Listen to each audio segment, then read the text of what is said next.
그러니까 지금 미국은 이번 중간선거가 너무나 중요합니다. 지금 미국은 하원 의원은 435명입니다. 그러니까 임기가 2년인데요. 매년 그러니까 2년마다 435명을 전원 교체하는 선거를 하게 됩니다. 그리고 상원 의원은 임기가 6년입니다. 6년인데 그 3분의 1씩 2년마다 교체를 합니다. 그러니까 이번에는 상원의원 3분의 1을 바꾸게 됩니다. 그러니까 중간선거라고 하는 것은 대통령 임기가 4년이니까 대통령 임기가 2년 되는 해에 실시되는 선거를 우리가 중간선거라고 부릅니다. 지금 상원은 공화당이 51명, 민주당이 49명입니다.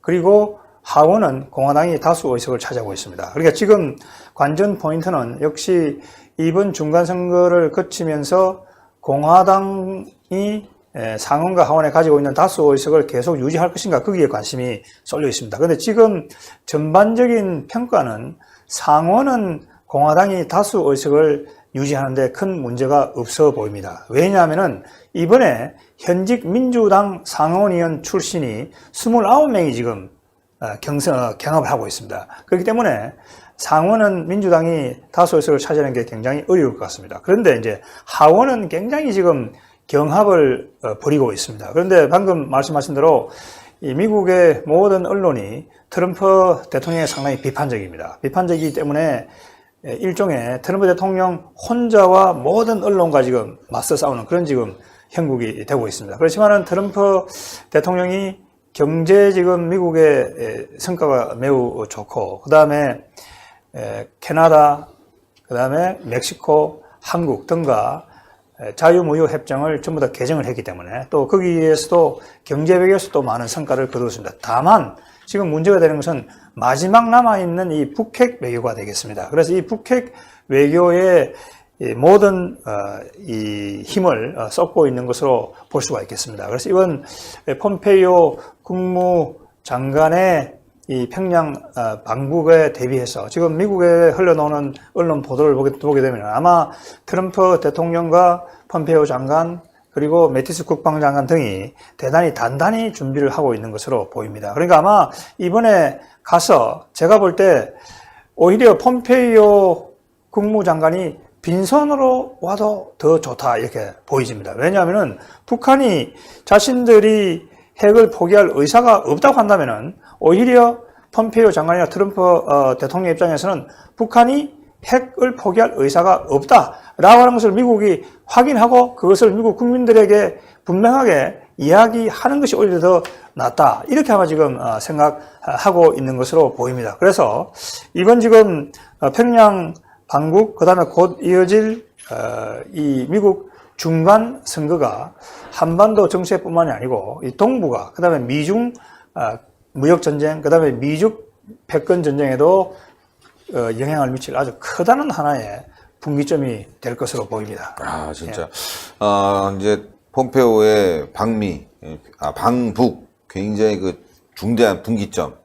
북한 입장에서는 내놓을 게 별로 없을 것 같아요. 예, 지금 핵을 포기하지 않는다고 했기 때문에 핵 사찰도 어떻게 보면 북한 주민들에게 정보가 새나가고 북한의 정보가 새나가는 그런 상황이기 때문에 핵 사찰도 뭐 아주 개방적으로 받을 수 있는 상황이 아닌 것 같습니다. 네.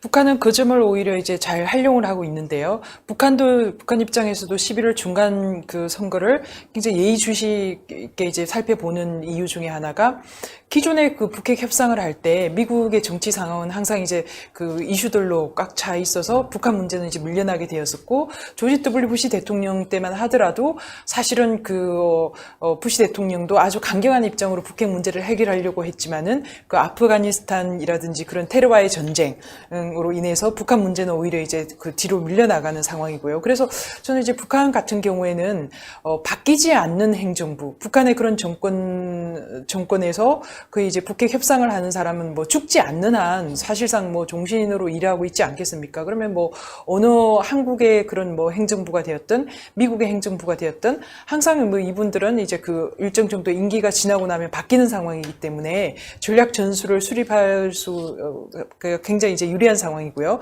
그렇기 때문에 지금은 어떻게 보면은 참 나쁘끄러울 정도로 북한이 미국을 상대를 하면서도 그런 이제 그 평양 공동선언에서 나타난 그런 동창리 그런 미사일 발사대라든지 그런 뭐 영변 핵시설 이런 것들을 우리가 뭐 이제 그 폐기를 했기 때문에 비핵화에 어느 정도 이제 그런 뭐 보조를 맞추었다. 그렇기 때문에 미국을 압박하고 있는 게 아니겠습니까? 또는 북한은 또 이러한 것들 이외에도 아주 그 미시적인 부분, 비본질적인 문제를 가지고 그런 이제 비핵화 조치를 취하겠다고 주장을 하면서 미국의 그런 뭐 그 국제적인 그런 제재 해제라든지 이러한 것들을 요구할 수 있는 그런 상황입니다. 그렇기 때문에 북한의 그런 이제 뭐 자신만만한 태도, 그렇지만 이러한 것들이 저는 이제 지금 어디서 막히냐면은 미국 의회에서 막히는 것 같습니다. 미국의 그런 뭐 상원 의원들 같은 경우에는 거의 전문가 수준 아니겠습니까? 오늘 뭐 어제 제가 그 인터뷰를 상원 의원 인터뷰를 한번 보니까 이분은 뭐 그 하는 이야기가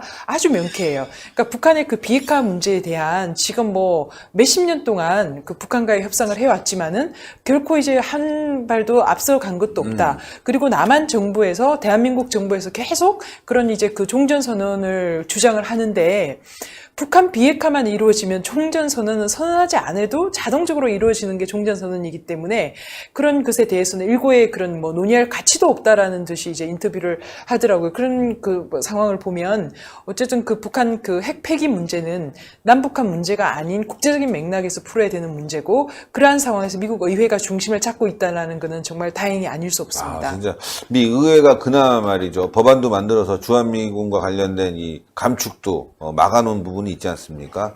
미 의회는 트럼프 대통령의 돌발적인 행동이 있을 것 같다. 여야가 같은 생각 같아요. 미국도. 그러다 보니 의회가 이제 주한미군 철수를 반대하고 있지만 사실 또 언제 또 여론이 바뀌어서 주한미군 철수를 결정지을지도 모르지 않습니까? 지금 돌아가는 상황이 말이죠. 대한민국이 지금 종전협정 계속 주장하면서 간접적으로 미군 철수를 주장하는 거 아니겠습니까? 네, 그러니까 지금 한미 군사 동맹이 체결되어 있지만은 이 조약이 주한미군의 영구적인 주둔 그것을 보장해 주는 것은 아닙니다. 사실 미국 외교 정책사를 우리가 연구를 해 보면은 상당히 조약이 있었지만 그 조약도 파기가 되고 미국 당시의 국가 이익에 따라서 모든 것이 결정된다고 보면 되겠습니다. 그러니까 6.25 전쟁 이전, 그러니까 6.25 전쟁 전에는 한국과 미국 사이에 군사동맹 조약도 없었습니다. 그러니까 조약이 없었지만 또 그때는 미국이 국가 이익에